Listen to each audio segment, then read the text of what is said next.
بەیەکەی گەنجەکانی ئەم شارە کرد بێزار بین لە کوردایەت. بۆ ڕۆژی سێیەم و لە بەردەمیەکەی سەرپەرشتیاری کەرکووک مامۆستایانی ناڕازی لە ژێر هەڕەشە و تۆقاندن خۆپیشاندانیان ئەنجامدا. مامۆستایانی ناڕازی کەرکووک داوا لە سەرجە مامۆستایان دەکەن لە هەڕەشە و تۆقاندن سڵ نەکەنەوە، بێنە سەر شەقام بۆ داکۆکیکردن لە مافی ڕەوای خۆیان کە لابردنی پاشەکەوتی موچەیە. منای خۆی گەورە دیارە ئێمە وەکو مامۆستایانی ناڕازی کەرکووک داوا لە سەرجە مامۆستایەکان سەرەتا بینە سەر جادە داوای مافی خۆیان بکەن، چونکە بەڕاستی بەوەی هەنێ هەڕەشە و ڕەشە هەیە لەلایەن هەندێ بەدپرسەوە یعنی ئیدارەوە هەیە کە نایل مامۆستاکانیان بێنە سەر شەقام و دالی دەکەن نەچن بە ئیشۆیە.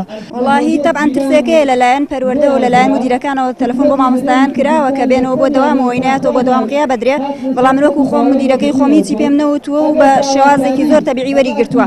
ئەویش بە پێی حیزبایەتی کە لە شاری کەرکووکە بەداخەوە ئێستاش حیزبایەتیەکەن سەری کەرکووکیان کرد بە قوڕە، ئێستاش ئەم دوو حیزبە هەر یەکێتی و پارتیانە، هەندێ مدیر پێی تەبیعیە و چونکە سیاسەتی حیزبەکەی وایە کە بەشدار بێ، هەندێ مدیری تر پێی وایە کە نابێ بەشدار بێت چونکە لەوانەیە بڕیاری سەرەوەی بۆ هاتبێ کە نابێ مامۆستایان بەشداری پێ. چەند ساڵە عادەتیان وایە بەردەوام هەڕەشەکەن خەڵکە ترسێنن، ئێمە دڵنیاتانەکەینەوە مامۆستایانی کەرکووک دڵنیاکەینەوە هیچیان پێ ناکرێ، ناتوانن هیچ شتێ بکەن.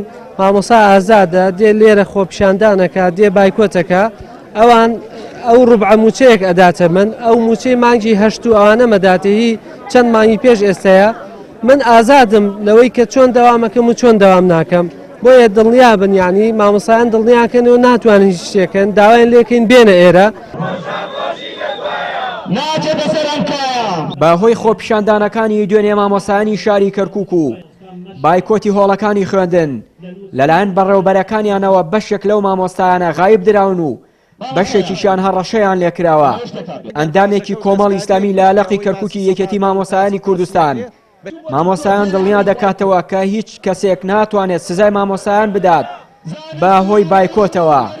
ئێمە دەنگوێەوەمان بیستووە کە دەستکاری پاشەکەوت دەکرێ، بەڵام پەیامی ئێمە پەیامی مامۆستایانی ناڕازیە کە ئێمە بە هیچ شێوەیە بە پاشەکەوت ڕازی نین، ئێمە بە هەڵوەشاندنەوەی پاشەکەوت ڕازین، دوای ئەوەی ئەو هەموو سەرچاوەی کە هاتووە بەڕاستیهی ئەوە نییە کە دەستکاری پاشەکەوت کرێ، بەڵکو پاشەکەوت ئیلغا بکرێتەوە و موچەی تەواو بدرێتە مامۆستایان و فەرمانبەران بە سەرجەمیان، چونکە ئەگەر پاشەکەوت دەستکاریەک بکرێ ئەوەی باسی ١١٠ تا ١٠٠ بە هیچ شێوەیە ڕازی نابین با پرۆسەی پەروەردەش پەک نەخەوێ و باڵەکەشی بە مل حکومەتی هەرێم و وەزارەتی پەروەردە دەبێت.